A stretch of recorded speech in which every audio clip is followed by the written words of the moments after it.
All right, so what we have so far is a truck, we have a bunch of trash bags, we have a player that we're going to actually delete out and create a new one in this video. For now, I'm going to right click, I'm going to go to create layer, and I'm going to call this layer trash bags. And these are where I'm going to store all of my trash bags. And then I'm going to make this color a green color. And notice it changed the icon to green. And then you can grab all the trash bags and just drop them in there. And what's neat is if I if I turn off the visibility, you don't see them. So if I want to hide certain things in my scene, and the next thing I can do is save off like objects. Like if I want to put trash bags under another sublayer called objects or something, or vehicles or environment, like buildings. So we'll do that as we go. And like another way to do it is if I wanted to create a maybe by discipline, I wanted to create another layer and just call these models, right? Or like art or artists or whatever, but we'll just do models for now. I can actually right click on this trash bag and you can see assign to layer trash bag, and I can assign trash bag to models. And then if I hit Control S, it'll save it as a sub layer.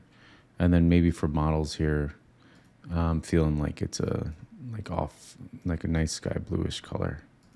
So you can see there's models, and then here's trash bags, and that kind of jumps out. Maybe that green's a little too bright. All right, anyway, let's start looking at creating another sort of representation of a character or something that's going to walk in. So I'm going to actually, just for now, I'm going to, let's just kind of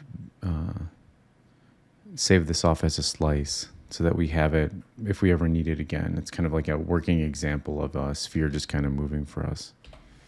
All right, so I'm going to right click on this player here and let's go to create slice. And here's our dev folder. I want to be inside a starter game. Otherwise, you'll get an error saying that you can't save it. And I think they gave us a slices folder. Here we go. So you can see some of their slices. I can make a new folder in here just called EXO. So I can just save my all the slices I made in there. And if you're not sure what a slice is, and if you've used Unity before, it's just a collection of objects or a way of reusing this. So for example, now in my asset browser, and actually I can right click on this and look, I think there is a, let's see, select slice root. Let's see, find slice in asset browser. If I click on this now, I can actually, it takes me directly to where the slice is. So I can actually just delete this out now. And remember, we constructed that in the scene. We created all of those things. And now I can just drag that in again. You can see here it is. So that's the cool thing about slices. They're just like prefabs. I think there's a little bit, there are some different features between Unity's prefabs and the slices here, or the blueprints, but you can think of them that way just for easy comprehension. All right, we're going to go ahead and just create another player thing from scratch using that new input system I was talking about, or the new way of doing the input system versus the older input handler. And then I'll just make this video a little longer, and we'll create a trigger and we'll open up this door. So let's just right click, create a new entity here. And then let's just call this, let's see, working title, Steve. And then, and Steve is actually our main character. All right, so that's going to be our main character. Let's move this down here. For this, I'm going to add a few things. I'm going to add a player controller, or sorry, a physics character controller. And then this character controller will eventually add a mesh to it. That's going to be a character that we make from Blender, but for now we just want to grab a mesh component. And on that mesh component, I'm just going to, for my mesh asset, let's see. I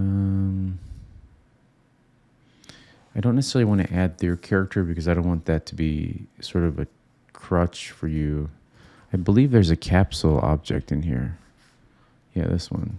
So this is cool for now. And then, let's see, but I think it's covering our character controller. So let me bring this down a little bit. And then we have shape capsule, which is what we want.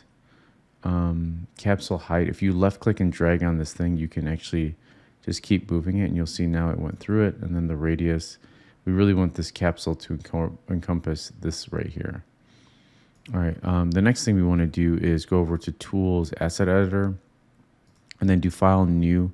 We're going to do Input Bindings, and this is going to be a new input, and the event name that we're going to go with, or actually let's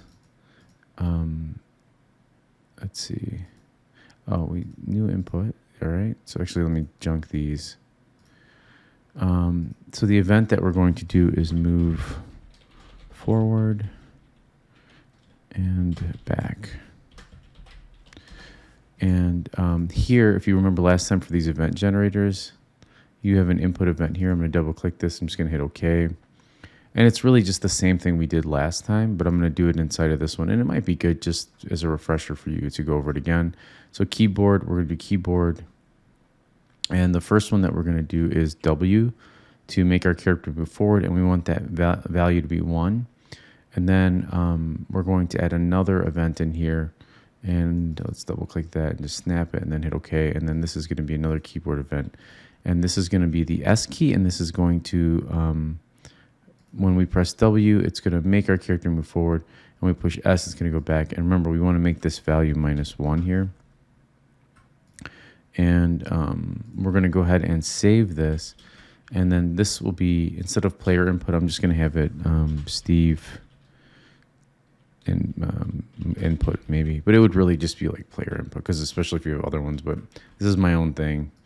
I can play with that a little bit. So Steve input. So this is going to be the input controls for Steve. Say there's different inputs for different characters. I don't know why you would do that, but maybe there's cases where you have a specific robot or something that he controls, and that's, different control scheme. Okay, so we have moving back, and then here we're going to go to add component. We're going to add a script canvas, and then we also need, if you remember, we need a input component here, and that input component is going to be what we are connecting the input event graph to.